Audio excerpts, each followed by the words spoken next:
আসসালামু আলাইকুম। বিডিভিউজ ইনফোটেইনমেন্টে স্বাগত জানাচ্ছি আমি তাসনিম হোসাইন। বছরের শেষ মুহূর্তে সৌদি এবং তুর্কি কর্মকর্তারা প্রতিরক্ষা সহযোগিতা নিয়ে একাধিক আলোচনায় অংশ নেন। এমনই এক আলোচনায় যেখানে তুর্কি প্রতিরক্ষা শিল্পের প্রতিনিধিরাও উপস্থিত ছিলেন। সেখানে সৌদি আরবের উচ্চপদস্থ কর্মকর্তারা জানিয়ে দেন তারা ১০০টি তুর্কি কান যুদ্ধবিমান কেনার পরিকল্পনা করছেন। কিন্তু এতদিন এটি সবাই জানত যে সৌদি আরব যুক্তরাষ্ট্র থেকে F-35 যুদ্ধবিমান কিনতে চায়। সেখানে হঠাৎ করে কেন তারা তুর্কি সমরাস্ত্র প্রযুক্তি এবং যুদ্ধবিমানের দিকে ঝুঁকল, সেই প্রশ্নের উত্তর খুঁজব আজকের প্রতিবেদনে।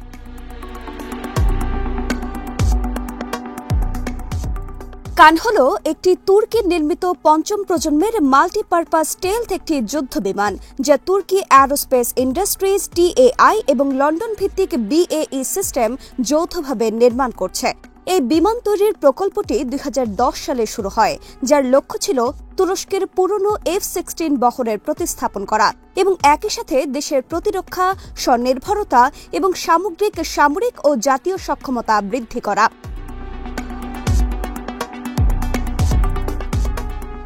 ২০১৯ সালে তুরস্ককে F-35 প্রোগ্রাম থেকে বাদ দেওয়ার পর এই বিমান তৈরির প্রয়োজনীয়তা আরও বৃদ্ধি পায়। কান যুদ্ধবিমান ২০২৪ সালের ফেব্রুয়ারিতে প্রথমবারের মতো আকাশে ওড়ে। সৌদি আরব ২০১৭ সাল থেকে F-35 যুদ্ধবিমান কিনতেই আগ্রহী ছিল, তবে এখন দেশটি এই বিমানটি ক্রয়ে কোনো চুক্তিতে আসতে পারেনি, বরং এই প্রক্রিয়া নানা অজুহাতে কেবল বিলম্বিতই হয়েছে। একই সঙ্গে পার্শ্ববর্তী দেশগুলোর অভিজ্ঞতার আলোকে রিয়াদ নিজেও F-35 যুদ্ধবিমানের চুক্তি নিয়ে শঙ্কায় পড়েছে।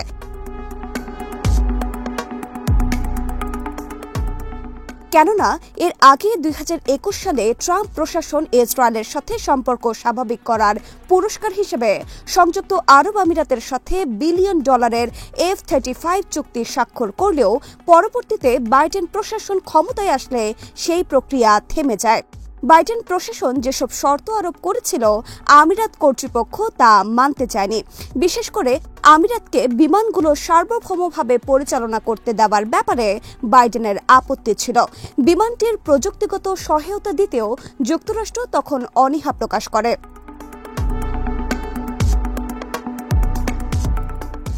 যদিও কিছু রিপোর্টে বলা হয়েছে যে আমিরাত আবার চুক্তিটি পুনরুজ্জীবিত করতে চায়, তবে একজন আমিরাতি ঊর্ধ্বতন কর্মকর্তা জানিয়েছেন যে F-35 নিয়ে নতুন করে আলোচনা শুরু হবার সম্ভাবনা খুবই কম।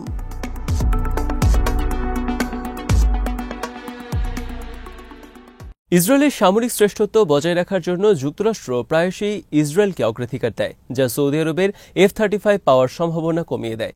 এই ধরনের সরঞ্জাম বিক্রির সাথে প্রায় বিভিন্ন শর্ত যুক্ত থাকে এবং মার্কিন কংগ্রেস প্রায় মিত্র এবং অংশীদারদের জন্য উন্নত সামরিক সম্পদ বিক্রিতে বাধা সৃষ্টি করে। এই কারণে কিছু দেশ এবং আঞ্চলিক শক্তি উন্নত অস্ত্রের জন্য বিকল্প উৎসের সন্ধান করছে। যদিও মার্কিন সামরিক সরঞ্জাম প্রযুক্তিগতভাবে শ্রেষ্ঠ, সৌদি ক্রাউন প্রিন্স মোহাম্মদ বিন সালমানের ভিশন 2030 এর মধ্যে দিয়ে প্রতিফলিত হয়েছে যে সৌদি আরব কেবল অস্ত্রই কিনতে চায় না, বরং সেগুলো উৎপাদনও করতে চায়, প্রয়োজনীয় জ্ঞান এবং প্রযুক্তি হস্তান্তর করতে চায় যাতে নিজেদের প্রতিরক্ষা শিল্প গড়ে তোলা যায়।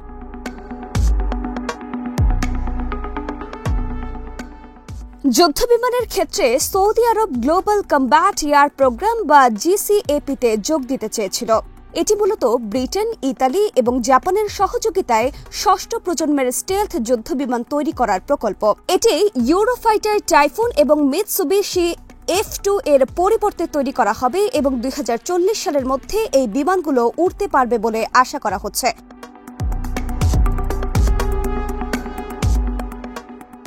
যুক্তরাজ্য ও ইতালি সৌদি আরবের CGAP-তে যোগদানের অনুরোধকে সমর্থন করলেও জাপান দৃঢ়ভাবে এই প্রস্তাবের বিরোধিতা করেছে।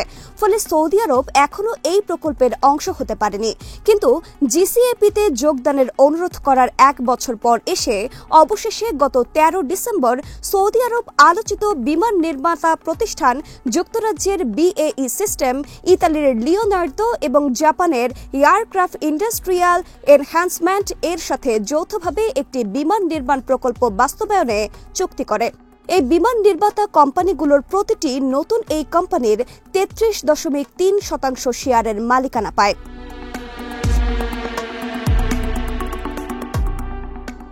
সৌদি আরবের সাথে চীনের ও রাশিয়ার ঘনিষ্ঠ সম্পর্ক থাকায় জাপান সৌদি আরবের অংশীদারিত্ব নিয়ে উদ্বেগ প্রকাশ করেছে। এর পাশাপাশি প্রযুক্তি হস্তান্তরের প্রয়োজনীয়তা ও যথাযথ মানব সম্পদ ও অবকাঠামোর অভাবের কারণে সৌদি আরবের অংশগ্রহণ এই প্রকল্পকে বিলম্বিত করতে পারে বলেও শঙ্কা রয়েছে। যদিও কান যুদ্ধবিমানের বিষয়ে সৌদি আরবের আগ্রহের কথা প্রথম জানা যায় গত অক্টোবরে। শোনা গিয়েছিল জিসিএপিতে চুক্তি চূড়ান্ত হওয়ার পর কান নিয়ে সৌদি আরবের উৎসাহ দ্বিগুণ বেড়ে যায়। কান যুদ্ধবিমান ইতোমধ্যেই আকাশে উড়েছে এবং এর ব্যাপক উৎপাদন 2028 সালে শুরু হবে বলে আশা করা হচ্ছে। কানের ব্যাপারে ইতিবাচক ধারণা তৈরির কারণ হলো এই যুদ্ধবিমানটি চালু হওয়ার পরেও এতে ষষ্ঠ প্রজন্মের প্রযুক্তি সংযোজন সম্ভব, যা সৌদি আরবের ভিশন 2030-এর সময়সূচি এবং চাহিদার সাথে সঙ্গতিপূর্ণ হবে।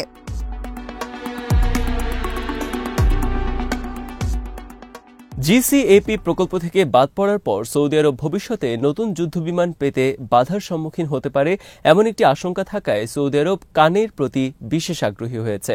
100টি কান যুদ্ধবিমান কেনার ইচ্ছা প্রকাশ করে সৌদি আরব মধ্যপ্রাচ্যে তার কৌশলগত অংশীদারিত্ব জোরদার করার পাশাপাশি ভূরাজনৈতিক অবস্থানও শক্তিশালী করারও চেষ্টা করছে বলে মনে করা হচ্ছে।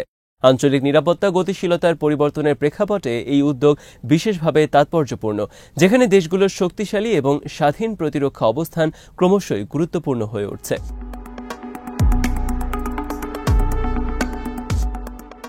প্রতিরক্ষা সরঞ্জাম সংগ্রহের কৌশল বৈচিত্র্যময় করার মধ্য দিয়ে সৌদি আরবের মূল লক্ষ্য হল সামরিক সক্ষমতা বাড়ানো, প্রতিরোধ শক্তি বৃদ্ধি এবং নতুন কৌশলগত অংশীদারিত্ব গড়ে তোলা।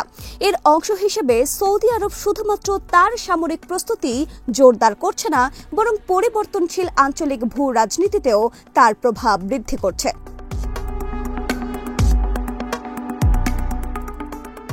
এর পাশাপাশি তুরস্ক থেকে যুদ্ধবিমান সংগ্রহের উদ্যোগ নিয়ে সৌদি আরব কৌশলগতভাবে নিজেকে এমন অবস্থানে নিয়ে যাচ্ছে যেখানে পশ্চিমা সামরিক সরঞ্জাম, বিশেষত মার্কিন সামরিক সরঞ্জামের ওপর নির্ভরশীলতা কমানো সম্ভব হবে। এই পরিবর্তনের পেছনে জটিল কিছু রাজনৈতিক সমীকরণও রয়েছে। বিশেষত F-35 এর মতো উন্নত যুদ্ধবিমান বিক্রিতে যুক্তরাষ্ট্রের বিধি নিষেধ এবং ইসরায়েলের সামরিক শ্রেষ্ঠত্ব বজায় রাখার ক্ষেত্রে ওয়াশিংটনের এক পেশে মনোভাব সৌদি আরবকে এই প্রকল্পের বিষয়ে নিরুৎসাহিত করেছে।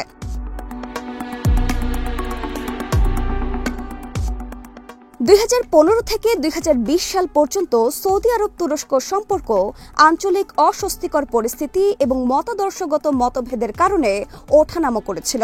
তবে 2021 সালে গালফ কোঅপারেশন কাউন্সিলের মাধ্যমে সম্পর্ক স্বাভাবিক হবার পর পরিস্থিতি পাল্টাতে শুরু করে। সৌদি আরব ও তুরস্কের প্রতিরক্ষা সহযোগিতার পরিবর্তিত সম্পর্কের একটি উৎকৃষ্ট প্রমাণ হল তুরস্ক থেকে রিয়াদের আকিঞ্চি যুদ্ধবিমান ক্রয়ের ঘটনা। যদিও এই চুক্তির সঠিক মূল্য প্রকাশ করা হয়নি, এটি $3 বিলিয়ন বেশি বলে ধারণা করা হয়। তুর্কি প্রতিষ্ঠান বেকারের প্রধান নির্বাহী কর্মকর্তা একে তুরস্কের ইতিহাসে সবচেয়ে বড় প্রতিরক্ষা ও বিমান রপ্তানি চুক্তি হিসেবে অভিহিত করেন।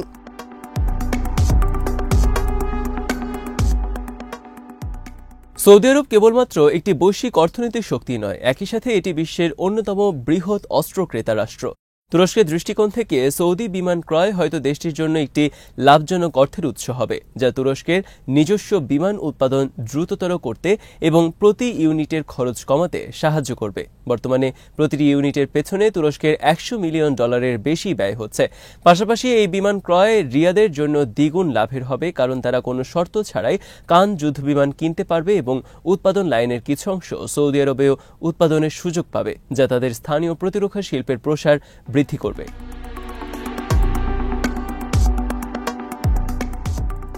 কিছুদিন ধরে আঙ্কারা তাদের প্রধান প্রতিরক্ষা শিল্প প্রকল্পের জন্য সম্ভাব্য অংশীদার খুঁজছে।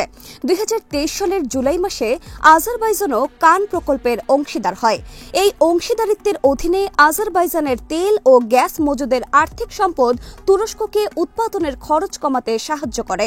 অন্যদিকে যৌথ উৎপাদন প্রকল্পের কারণে আজারবাইজানেও ব্যাপক কর্মসংস্থান সৃষ্টি হয়েছে। পাশাপাশি আজারবাইজানে প্রযুক্তি হস্তান্তর সহজ করে এবং পুরনো যুদ্ধবিমানের পরিবর্তে আরও আধুনিক যুদ্ধবিমান প্রাপ্তির সুযোগ দেয়।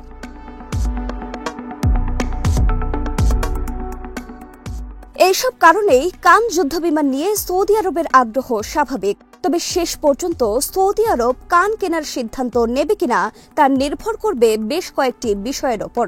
সৌদি আরবের প্রতিরক্ষা অবকাঠামোর দৃঢ়তা এবং আঞ্চলিক ভূ রাজনৈতিক গতিশীলতার পরিবর্তন, যা প্রতিরক্ষা সহযোগিতার ওপর গুরুত্বপূর্ণ প্রভাব ফেলে।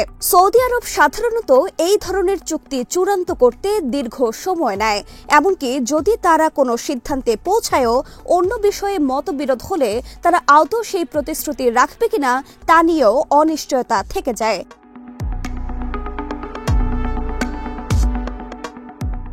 এই ধরনের পরিস্থিতিতে সৌদি আরব সাধারণত সংলাপে না গিয়ে বরং রাজনৈতিক, অর্থনৈতিক, প্রতিরক্ষা এবং নিরাপত্তার সমস্ত সহযোগিতা বন্ধ বা বাতিল করে নিজেদের প্রতিক্রিয়া ব্যক্ত করে। সৌদি আরব এমন একটি দেশ যারা বরাবরই যে কোনো সিদ্ধান্ত গ্রহণ বা প্রতিক্রিয়া দেখানোর ক্ষেত্রে কৌশলগত স্বার্থকেই বেশি অগ্রাধিকার দেয়।